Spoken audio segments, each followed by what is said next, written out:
Bismillahirrahmanirrahim. Assalamualaikum warahmatullahi wabarakatuh. Alhamdulillahilladzi arsala rasulahu bil huda wa dinil haqq yuzhirahu 'alad dini kullihi wa kafa billahi shahida. Asyhadu an la ilaha illallah wahdahu la syarika lahu wa ashhadu anna Muhammadan 'abduhu wa rasuluhu la nabiyya ba'dah. Allahumma salli wa sallim wa barik ala sayyidina Muhammadin nabiyil ummi wa ala alihi wa ashabihi ajma'in, amma ba'd. Rabbi israh li sadri wa yassir li amri wahlul 'uqdatam min lisani yafqahu qawli.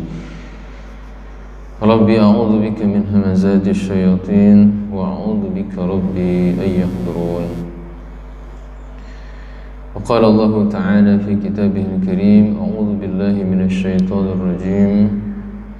Laysal birra an tuwallu wujuhakum qibala al-masyriqi wal maghrib walakinnal birra man amana billahi wal yawmil akhir wal malaikati wal kitabi wan nabiyyin وآتى المال على حبه ذوي القربى واليتامى والمساكين وابن السبيل والسائلين وفي الرقاب وأقام الصلاة وآتى الزكاة والموفون بعهدهم إذا عاهدوا والصابرين في البأساء والضراء وحين البأس أولئك الذين صدقوا وأولئك هم المتقون. Sadaqallahul azim. Jamaah salat subuh Masjid Jami' Al-Fitrah yang dirahmati Allah Subhanahu wa ta'ala. Alhamdulillah, kita bersyukur pada Allah pada hari ini, hari Ahad di penghujung bulan Sya'ban. Kita senantiasa bersyukur kepada Allah Subhanahu wa ta'ala, karena lawannya syukur kufur. Kalau enggak syukur kufur, ya. Karena itulah maka kita sangat berhati-hati dalam setiap tindak tanduk perbuatan dan ucapan yang jangan sampai, jangankan perbuatan, ucapan pun jangan sampai kita terjerumus kepada kekufuran. Karena itulah Nabi mengajarkan hatta sampai putus tali sepatumu pun, ya, engkau tetap mengucapkan inna lillahi wa inna ilaihi raji'un. Putus tali sepatu, ya. Apalagi putus nyawa. Dan karena itulah maka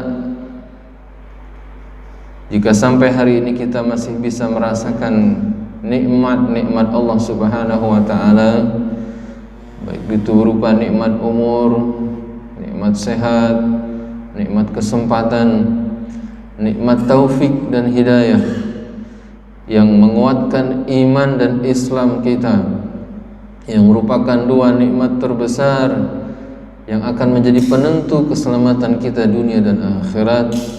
Maka marilah kita dengan segala kekurangan, kelemahan dan keterbatasan yang ada dalam diri kita, kita tetap berusaha bermujahadah dengan sungguh-sungguh untuk menjaga nikmat iman dan Islam yang ada dalam diri kita. Semoga nanti ketika kita menghadap Allah Subhanahu wa ta'ala, semua itu akan menjadi hujjah kita. Rabbana innana amanna faghfir lana. Apa hak kita untuk memohon ampunan dari Allah?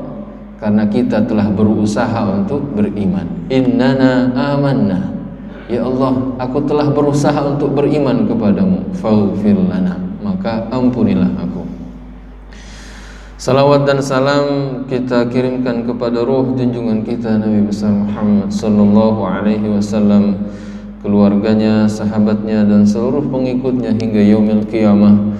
Semoga kita yang jauh dari beliau ini akan dikenal oleh beliau dengan salawat dan salam kita yang tulus dari dalam hati kita, semata-mata ingin mendapatkan syafaat beliau nanti di yaumil akhir, yang tidak ada lagi syafaat yang bisa diberikan kecuali dari Nabi Muhammad sallallahu alaihi wasallam. Jamaah yang dirahmati Allah Subhanahu wa taala, ini ibarat orang mau berangkat pasti pada pengen buru-buru. Karena besok malam kita sudah akan memasuki malam yang pertama bulan Ramadan. Ya. Saya tidak akan banyak berbicara tentang Ramadan karena sebelum ini dan bahkan nanti sebulan Ramadan kita akan terus diingatkan dengan taujih-taujih tentang Ramadan.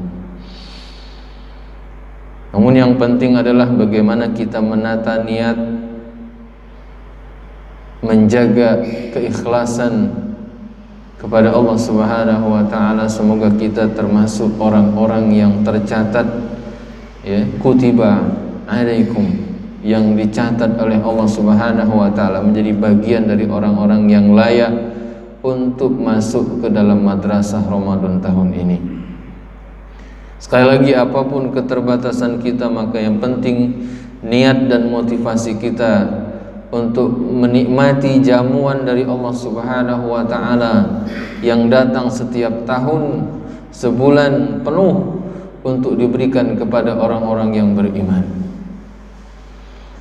Karena itulah seorang ulama ketika ditanya bagaimana usaha kita untuk memaksimalkan Ramadan, dia bilang perbanyak istighfar. Karena istighfarlah yang akan menjadi penyebab keselamatan kita setelah tidak ada lagi Nabi Muhammad sallallahu alaihi wasallam. Wa ma kana Allah mu'adzibahum wa anta fihim. Allah tidak akan mengazab kalian selama engkau Muhammad masih bersama dengan kalian. Wa ma kana Allah mu'adzibahum wa anta fihim wa hum yastaghfirun, dan apabila mereka senantiasa beristighfar. Ya. Yang kedua adalah apabila kalian senantiasa memohon ampun kepada Allah. Maka kalau kita lihat dari kemarin, ya, tidak ada yang paling kita inginkan dari Allah Subhanahu wa taala selain ampunan. Barang siapa yang beramal di malam nisfu Sya'ban, kan, pahalanya adalah diampuni oleh Allah Subhanahu wa taala. Nanti puasa juga begitu, man shoma Ramadan imanan wa ihtisaban ghufira lahu ma taqaddama min dzambi. Ya, nanti di akhir-akhir Ramadan juga begitu, ya. Allahumma innaka afuwun karim tuhibbul afwa fa'fu anna. Jadi enggak ada yang kita cari dalam kehidupan ini, wabil khusus di bulan Ramadan, selain memaksimalkan istighfar kita kepada Allah Subhanahu wa taala. Karena masalah yang paling besar nanti akan mengganjal kita di yaumil akhir nanti adalah apabila masih ada dosa-dosa yang kita belum bertobat darinya.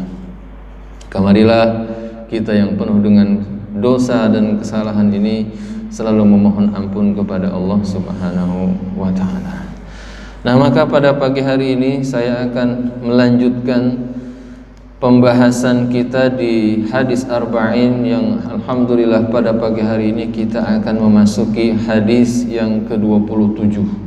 Ya. Mantap nih angkanya 27. Ya. Di Ramadan nanti hari yang paling ditunggu hari yang ke-27. Semoga hadis ini bisa menginspirasi kita untuk mendapatkan Lailatul Qadar di Ramadan tahun ini. Amin ya rabbal alamin. Judul hadis yang ke-27 ini adalah antara kebaikan dan dosa. Antara kebajikan dan dosa. Bismillahirrahmanirrahim. Anin Nawas bin Sam'an, dari An-Nawas bin Sam'an. Perawinya tidak terlalu terkenal, tapi yang jelas dia sahabat. Hadis ini sahih, ya.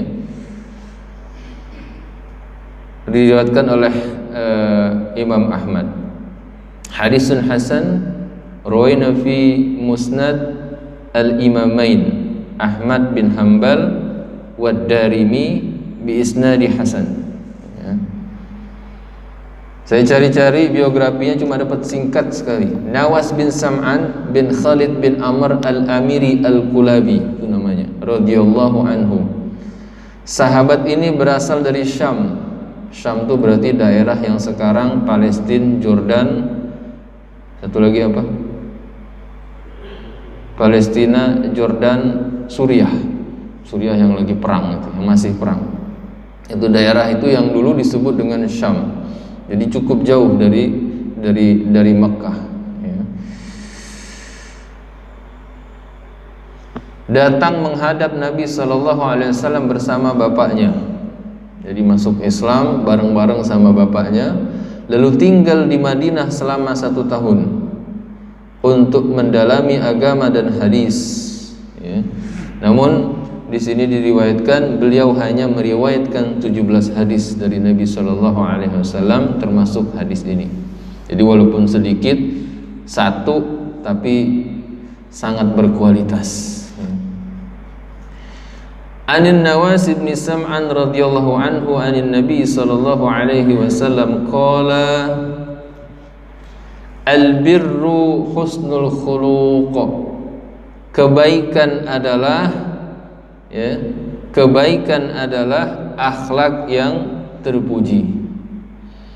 Makanya di awal tadi saya ulang lagi surat Al-Baqarah ayat 177 yang di beberapa kajian sebelum ini sempat saya bahas, ya, walaupun belum selesai. Ya. Jadi sahabat ini meriwayatkan ucapan atau hadis Nabi SAW tentang kebaikan. Ya. Karena apa? Saya singgung kemarin, setiap orang, setiap agama mungkin punya definisi kebaikan masing-masing. Sehingga kita pun, ya, agama Islam pun, ya, memberikan kejelasan, penjelasan, ya, yang jelas tentang apa yang dimaksud dengan kebaikan dalam pandangan Islam. Ya. Kalau di Quran Allah jelas mengatakan kemarin atau di ayat 177 surat Al-Baqarah tadi, laisal birra an tuwallu wujuhakum qibalal masyriqi wal maghrib. Bukanlah disebut kebaikan, ya, an tuwallu wujuhakum qibalal masyriq wal maghrib. Ya. Bukanlah disebut kebaikan atau belum disebut kebaikan kalau hanya sekedar urusan menghadap timur atau barat. Kaitannya kan ini kan ributnya orang Yahudi dan Nasrani tentang kiblat. Orang Nasrani ngadep ke timur, orang Yahudi ngadep ke barat atau sebaliknya. Dan di masa-masa Islam, Nabi mengajak sahabatnya masih berkiblat ke arah Baitul Maqdis. Lalu karena dihina dan dicerca oleh orang-orang Yahudi, maka Nabi meminta kepada Allah agar kiblat dipindahkan ke Makkah. Dan akhirnya dikabulkan oleh Allah Subhanahu wa taala. Tapi sekali lagi kata Allah, laisal birra an tuwallu wujuhakum qibalal masyriq wal maghrib. Bukanlah kebaikan sekedar menghadapkan wajahmu ke timur dan ke barat, tapi inti dari menghadap ke timur atau ke barat itu adalah an tuwallu wujuhakum qibalal masyriq wal maghrib walakinnal birra, akan tetapi yang disebut dengan kebaikan itu adalah man itu kan siapa? Man amana billahi wal yaumil akhir wal malaikati wal kitabi wan nabiyyin. Ya. Ini salah satu dalil tentang rukun Islam, rukun iman. Ya. Jadi pengertian kebaikan dalam Islam yang diinginkan oleh Allah Subhanahu wa taala adalah apabila seseorang itu, ya, ketika dia mendapatkan perintah dari Allah Subhanahu wa taala, ya, karena orang Yahudi, Nasrani dan kita itu semuanya ahlu kitab. Umat yang diturunkan kitab, namanya ahlu kitab. Ya. Tapi kita tidak mau disebut sebagai ahli kitab. Kita disebut sebagai mukmin.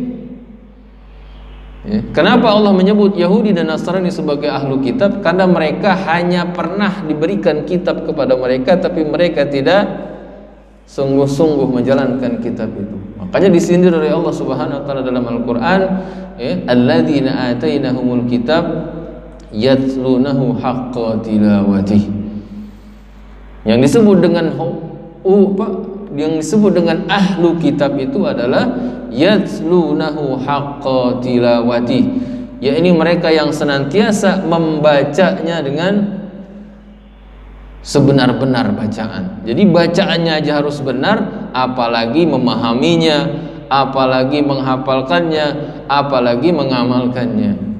Jadi kalau bacanya aja maunya asal-asal gitu ya, nanti kan di Ramadan ini kan yang paling favorit baca Quran ya Pak ya. Ya apalagi gitu kan. Maka kita bisa mengukur masing-masing, kita baca Quran itu niatnya mau apa ya.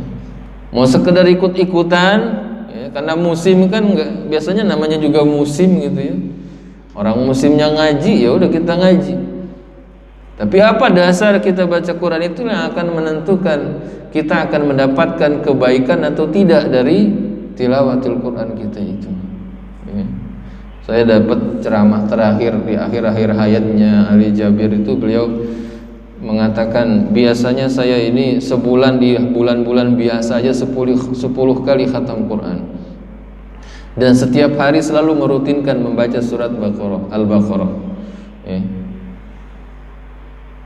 Namun di akhir-akhir ini dia katakan saya sempat terhenti membaca Al-Quran ketika membaca satu ayat yang sebenarnya ayat namanya juga 10 kali khatam, pasti ayat ini udah sering ketemu, tapi entah kenapa ketika bertemu di surat Fatir kalau nggak salah ayat 29 sampai 30 saya terhenti sampai hari ini tidak mampu melanjutkan bacaan saya, karena di situ di penghujung ayatnya dikatakan Allah ya, menyebut dirinya sebagai Ghafurun Syakur ya.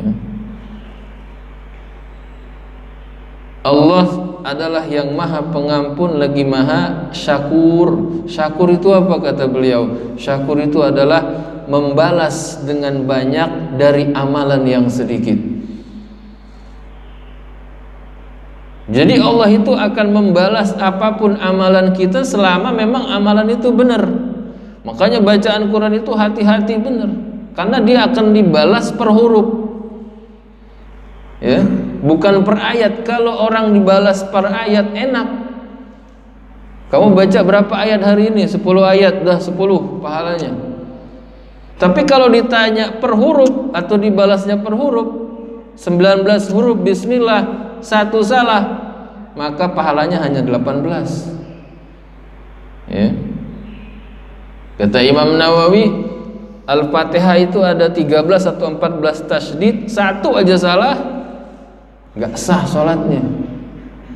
Sering kan yang ketinggalan itu kan waladhdallin. Nah, kalau ada yang baca gitu udah salah, karena ada tasydid di situ yang harus dimasukkan, bahkan namanya al-hadr, waladhdallin ya, agak ditekan sedikit.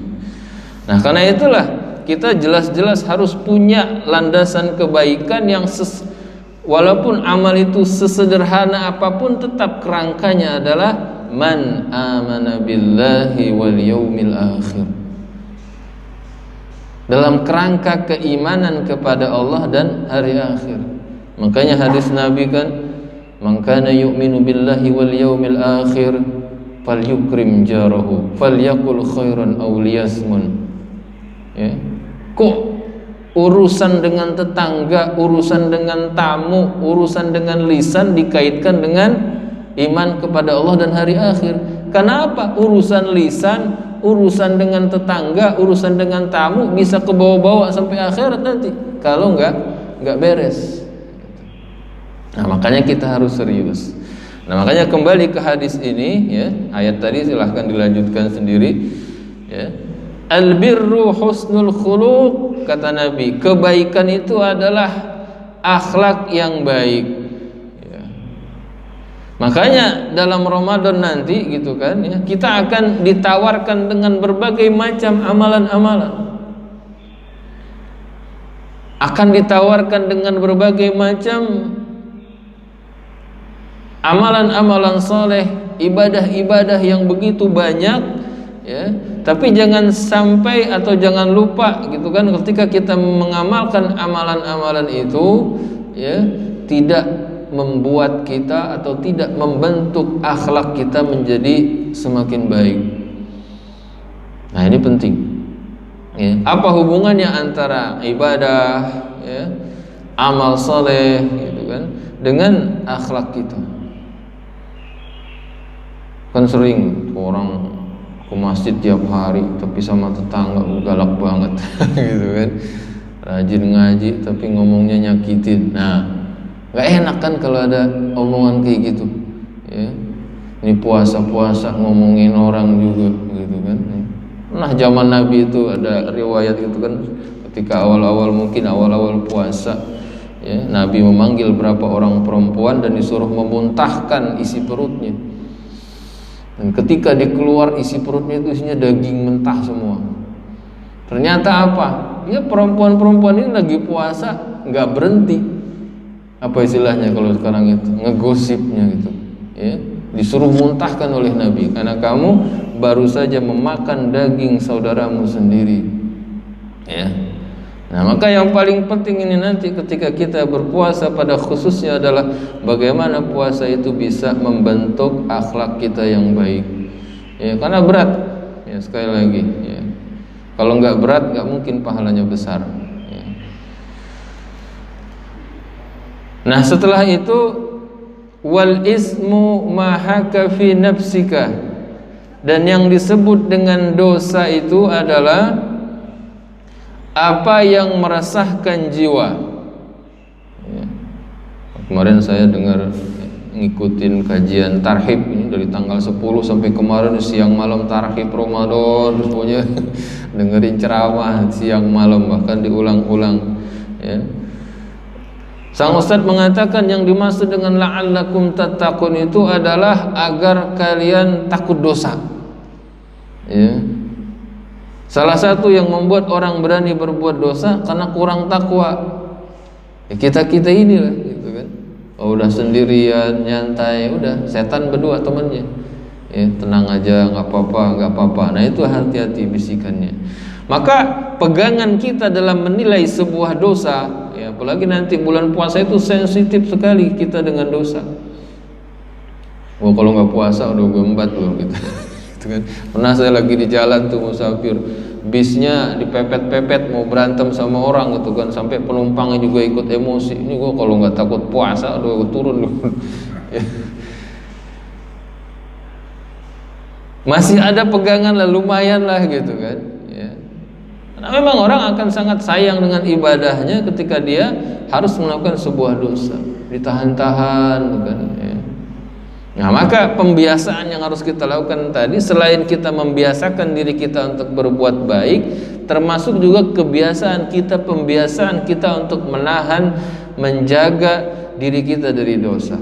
Wal ismu ma haka fi nafsika, ya. Dan dosa itu adalah apa saja yang meresahkan kita.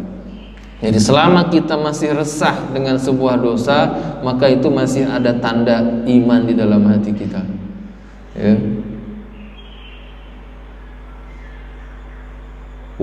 Dan sambungannya wa karihta ayyattali'a alaihin nas, dan kamu tidak suka apabila dilihat oleh orang lain. Ya. Ini tanda sebuah perbuatan dosa, sekaligus juga tanda apabila kita masih merasakan hal ini, itu adalah berarti masih ada tanda-tanda iman di dalam hati kita. Karena kata Nabi ada orang-orang yang mujahir, ya, mujahir bukan muhajir, mujahir, ya, orang yang sudah berbuat dosa terus dia cerita sama orang lain. Ini parah 2 kali lipat ini, gitu kan? Ya, mujahir. Jadi dia malam berbuat apa, besok pagi cerita, ketawa lagi, senang lagi, bangga lagi. Nauzubillah min dzalik. Ya. Jangan sampai seperti itu. Wal ismu ma haka fi nafsika wa karihta ayyattali'a alaihin nas. Oh, ternyata ini 2 hadisnya. Riwahu Muslim, yang ini diriwayatkan oleh Imam Muslim. Nah, yang kedua mirip-mirip hadis ini, wa an Wabisah ibni Ma'bad radhiyallahu anhu qala, ya, dari Wabisah bin Ma'bad radhiyallahu anhu. Ini juga sahabat jarang kita dengar gitu kan, ya. tapi dikit lah. Nama lengkapnya Wabisah bin Ma'bad bin Malik bin Ubaid al-Asadi radhiyallahu anhu. Beliau masuk Islam pada tahun ke-9 Hijriah. Beliau dikenal sering menangis, tinggal di daerah Riqqah dan wafat di sana. Hadis yang diriwayatkan sebanyak 11 hadis.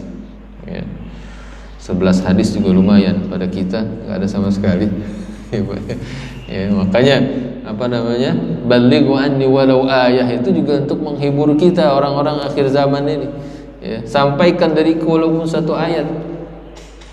Ya, saya semalam mengisi pengajian malam Ahad habis maghrib. Selesai salam, imamnya langsung ngasih pengumuman, jamaah sekalian mohon jangan pulang, setelah ini kita akan dengar pengajian. Jadi nggak sempat zikir, nggak sempat ba'diyah gitu, karena takut jamaahnya pada kabur gitu kan. Ya biasalah gitu kan. Ya. Pengurus masjid itu pusing, ngakalin pengajian subuh ngantuk, malam sibuk gitu, kapan mau ngajinya nih jamaah gitu kan. Ya ada aja alasannya kabur dari masjid gitu ya. Maka saya bilang, bapak-bapak, ibu-ibu mohon maaf itu, walaupun tadi tidak sempat zikir, tidak sempat salat ba'diyah, tapi kita juga tetap di masjid dalam rangka zikir. Jangan pernah ada rasa kata bosan untuk mendengarkan ayat dan hadis Nabi SAW. Bosan nih dengar ayat mulu, dengar hadis mulu. Nah kalau bapak-bapak, ibu-ibu bosan dengar hadis dengan ayat, apalagi mau ketemu sama yang mengucapkan hadis. Kalau kita bosan mendengarkan ayat Quran, apalagi mau ketemu sama yang menurunkan ayat. Ya. Bosan baca Quran, berarti nggak mau ketemu sama Allah. Ya. Kita baca Quran tiap hari, kita baca hadis setiap, mendengar hadis setiap hari karena kita rindu dengan Nabi. Ya. Kita sebut Allahu Akbar, Allahu Akbar, Allahumma salli ala Sayyidina Muhammad ribuan kali, bahkan ratusan ribu kali. Lah kalau bukan kangen pengen ketemu, buat apa? Lu nyebut-nyebut nama gua, lu maksudnya apa? Gitu kan ya. Sekedar nyebut-nyebut. Nah, ya. Maka di sini kita meminta kepada Allah Subhanahu wa taala sebuah kebaikan yang tidak hanya terucap di lisan, tapi juga betul-betul masuk sampai ke dalam hati kita. Nah, sahabat Wabisah ini ya, walaupun beliau sedikit meriwayatkan hadis, tapi terkenal orang yang sangat sering menangis ya. Pernah bertanya kepada Nabi SAW ya. Qala, dia berkata, ataitu Rasulullah SAW. Kamu datang ya, aku mendatangi Rasulullah SAW. Lalu bertanya ya. Tapi sebelum dia ditanya, Nabi udah nanya duluan. Faqala jita tas'alu 'anil bir. Ya. Kamu datang kepadaku untuk bertanya tentang kebaikan kan? Jadi belum nanya udah ditanya duluan. Ya, ini kata kata pensyarah, ini salah satu mukjizat Nabi SAW. Ya, bukan beliau itu mampu membaca pikiran orang. Nah, ini hal ini kan nanti dikira paranormal. Ya. Ada istilah malam, ada ustadz pintar lah. Ustadz pintar berarti yang lain ustadznya bodoh gitu kan. Ustadz pintar karena bisa meramal masa depan gitu kan. Alhamdulillah. Ya. Bukan Nabi bisa membaca pikiran orang, tapi semata-mata itu adalah wahyu dari Allah Subhanahu wa taala, mukjizat. Ya. Ketika Nabi ya justru berbalik bertanya kepada sahabat yang datang kepadanya, faqala jita tas'alu 'anil bir, apakah engkau datang kepadaku ingin bertanya tentang kebaikan? Lalu siapa tadi? Wabisah menjawab, faqultu na'am.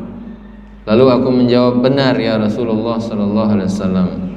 Lalu Nabi sallallahu alaihi wasallam faqala istafti qalbak. Nah, ini terkenal banget kan ucapan ini. Istafti qalbak. Mintalah fatwa dari hatimu sendiri. Ya. Jadi salah satu indikator sebuah perbuatan itu baik atau tidak ya, pertama kita tanya ke dalam hati kita. Makanya nih ustadz kan sering jadi korban Pak. Saya sering dengar radio itu kan, kalau ada kajian ustadz ditanya, ini yang nanya nih ngetes apa mau ngomongin orang gitu kan, sering kan gitu kan. Ustadz bagaimana hukumnya orang yang begini Sering nggak dengar pertanyaan begitu? Orang nanya tapi dia nanyain perbuatan orang. Ya. Ngapain ngurusin orang lain? Urusin aja urusan dia. Dia sendiri sholatnya udah bagus belum? Ibadahnya udah bagus belum? Daripada ngurusin orang. Ya. Makanya sebelum minta fatwa kepada orang lain, kepada ustadz, mintalah fatwa dulu kepada diri sendiri. Ustadz, saya dapat bonus nih dari kantor sekian-sekian. Kira-kira hukumnya halal apa enggak? Ya ustadznya mana tahu duitnya dari mana? Tanya diri sendiri, itu uang dari mana? Gitu kan? Hasilnya gimana? Prosesnya gimana? Kamu yang paling tahu. Nanti kalau ustadz jawabnya boleh, tapi ternyata haram, yang dosa siapa? Ya. Jadi jangan mencelakakan orang yang tidak tahu. Istafti qalbak, kata Nabi. Mintalah fatwa kepada hatimu dulu. Karena engkau yang paling tahu. Kadang kita kan suka nanya, minta fatwa, minta jawaban dari seorang ustadz misalnya, tapi dalam hati kita sendiri masih ragu dengan jawaban itu. Udah jangan diambil. Walaupun dari ulama apapun jawaban itu, tapi kalau dalam hati kita masih ragu, kayaknya enggak akan saya ambil. Udah jangan. Hati kita lebih diutamakan fatwanya daripada fatwa orang lain. Ya, karena fitratullahi allati fataran nasa 'alaiha. Allah menciptakan kalian dengan fitrah. Ya. Jadi yang paling bersih dalam diri kita ini adalah hati, atau kalau disebut itu hati sanubari. Ya. Hati yang paling dalam tuh. Gimana yang hati yang paling dalam? Dan dia selalu memberikan jawaban yang paling benar. Istafti qalbak. Saya Ramadan kira-kira nanti mau ngamalin apa ya yang paling pas buat saya, yang paling ini buat saya. Ya. Belajar terus, nanya, tapi nanti hatinya akan mutusin. Ya.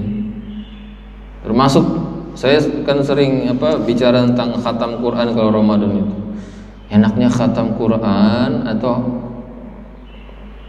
mengkaji Al-Quran. Karena ada Ustaz, bagusnya menghatamkan Quran atau membaca Quran dengan memahami. Kalau bisa dua-duanya aja sekalian. Kalau nggak bisa salah satu. Jangan sampai dua-duanya enggak. Khatam enggak, tadabbur enggak. Ya udah, lewat Ramadan sekalipun nggak khatam. Nah ini namanya orang sudah musim mangga nggak dapat mangga. Sedih banget. Ya, masa di musim mangga nggak dapat mangga? Saya aja nggak suka duku karena udah bosan dulu di kampung makan duku. Ada aja yang nganterin duku. Ketemu juga duku karena musim. Kalau nggak musim juga nggak nyari-nyari. Nah itu ya. Jadi pertama pegangan kita dalam melakukan kebaikan, kata Nabi, istafti qalbak. Mintalah fatwa pada hatimu sendiri. Nah lanjutannya hampir mirip dengan hadis yang pertama tadi. Albirru ma'annat ilaihi nafsu wa ma'anna ilaihi qalbu wal ismu ma haka fi nafsi wa taraddada fi sadri wa in aftaka an-nasu wa aftuka. Hadisun hasan ruwainahu fi musnadil imamain Ahmad bin Hanbal wa Darimi bi isnadi hasan.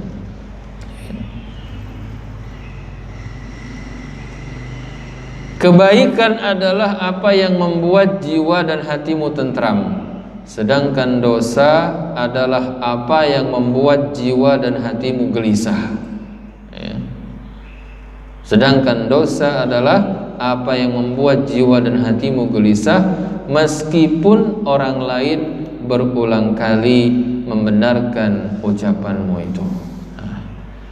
Di melengkapi hadis yang pertama, jadi ini sengaja digabungkan oleh Imam Nawawi dalam satu bab ya tentang kebaikan dan dosa ya, yang ini sangat pas untuk kita jadikan bekal kita nanti di bulan Ramadan ya, untuk betul-betul berhati-hati dalam beramal ya, berhati-hati dalam menghindari dosa ya, karena yang disebut dengan takwa itu kan kata Umar, engkau seperti berjalan di semak belukar ya.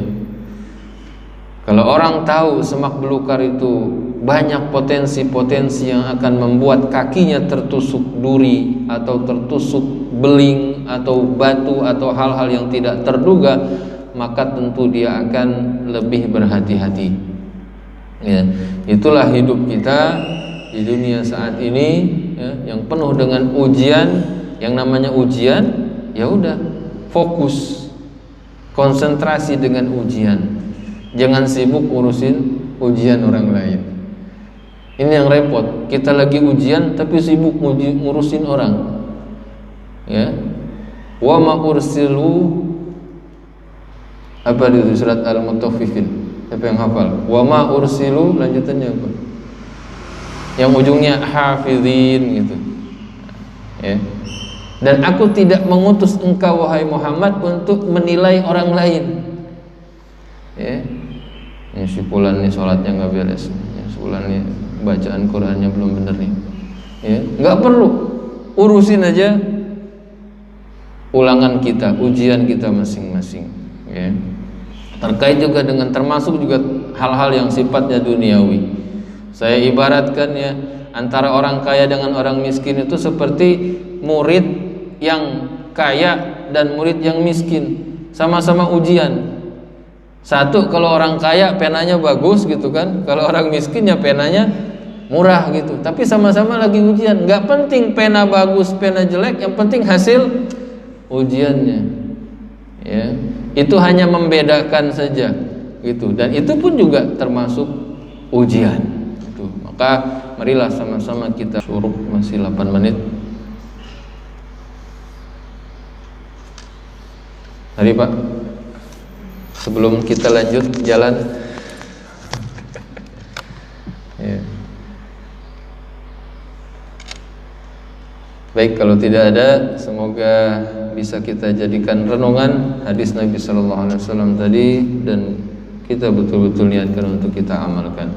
Mari kita tutup dengan hamdalah, alhamdulillahirabbil alamin, dan doa kafaratul majlis. Subhanakallahumma wa bihamdika, asyhadu an la ilaha illa anta, astaghfiruka wa atubu ilaik. Assalamualaikum warahmatullahi wabarakatuh.